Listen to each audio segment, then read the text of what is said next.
Greetings, this is Griff with part 11 regarding from the series Ecclesiology for Sedevacantists based on Dogmatic Theology, Volume 2, Christ Church by Msgr G. van Noort.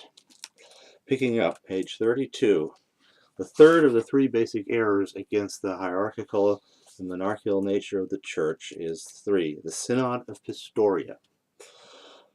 That taught that the sacred power was given directly to the whole community of believers, which in turn delegated it to the bishops and the supreme pontiff.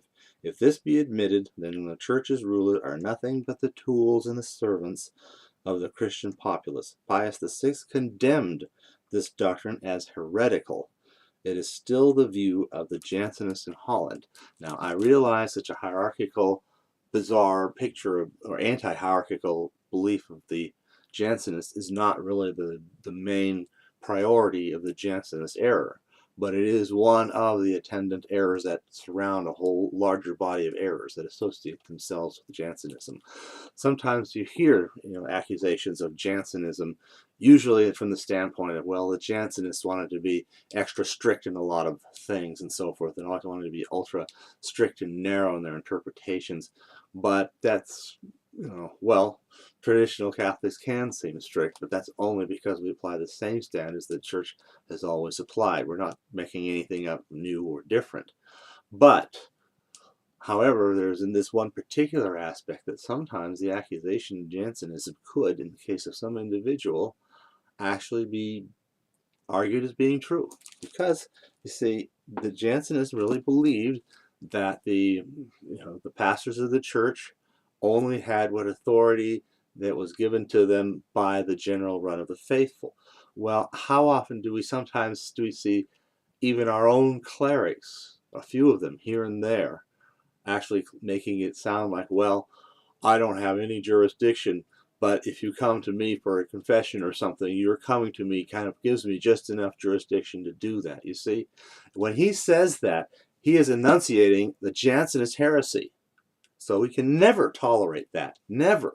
That is pure Jansenism. It is heretical because as a traditional priest or bishop established by the Church, our traditional bishops and their priests and all the priests that we have and what few remain from way back when, you see, all of those priests, they didn't get their jurisdiction from whoever came to them for a sacrament. They got it from Christ. They have that authority because Christ gave it to him through the visible means of direct selection of his church. And that never can we tolerate any alternate claim. Not as Catholics. You want to put something else out there? Go find another church. Our church is founded by Christ. And our ministers, our clergy are so appointed and must be so recognized, first of all, and most primarily by themselves, of course, but by their flocks and by each other. And when we don't do that, we are guilty of Jansenism, at least this aspect of Jansenism. Very serious business here. So in other words, to oppose what I've been saying is heresy. Continuing, however, Section 2, Church of Christ is a hierarchical society.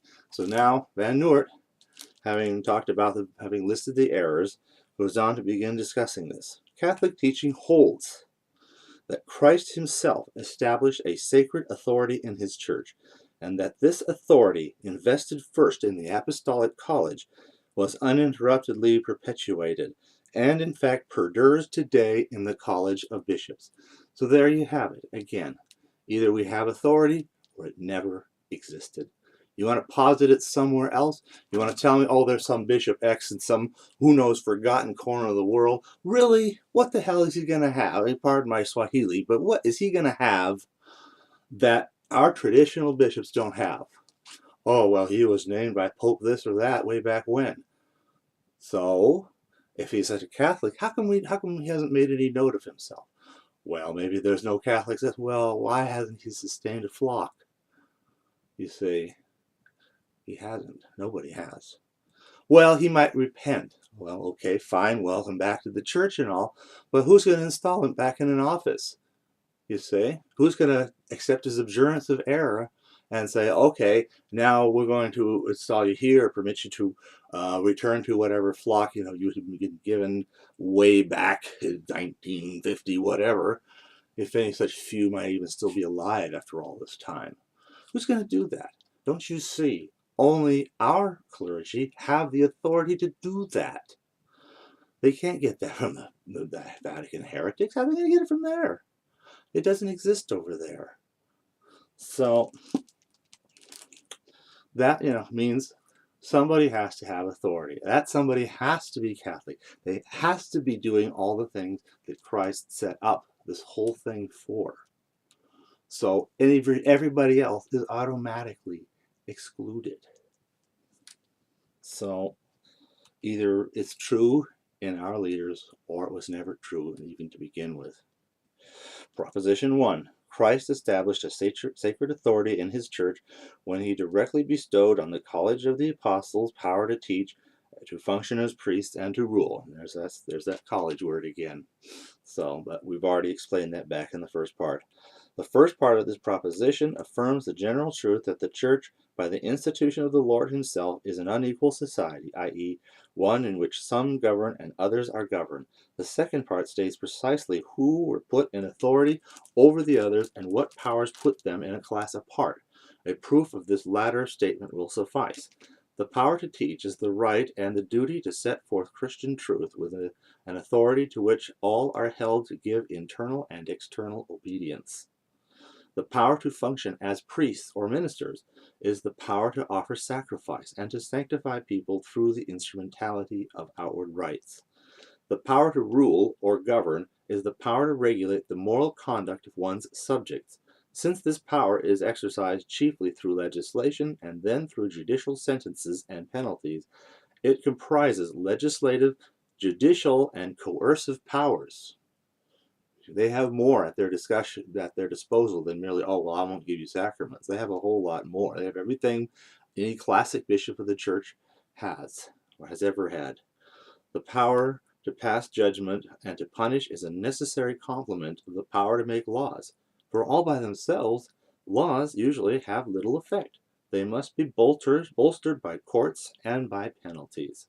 Now, courts, though, remember, you bring in a court, you bring in the whole realm of due process and proper proceedings. You can't just set up a kangaroo court and condemn whoever you please.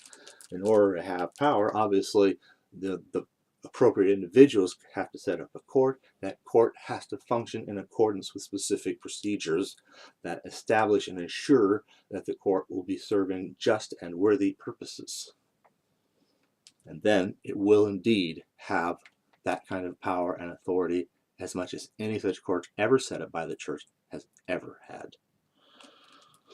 So, the threefold power to teach, to function as priest, and to rule corresponds to the threefold office with which Christ as man was invested, for he was prophet, priest, and king. And so, by bestowing on the apostles the aforesaid threefold power, he made them sharers in the same powers which he, in his human nature, received from the Father, although not in the same fullness. We frequently mention in this, I think we're going to put it down right here. We'll get on to the next part in a moment. Thanks. Bye.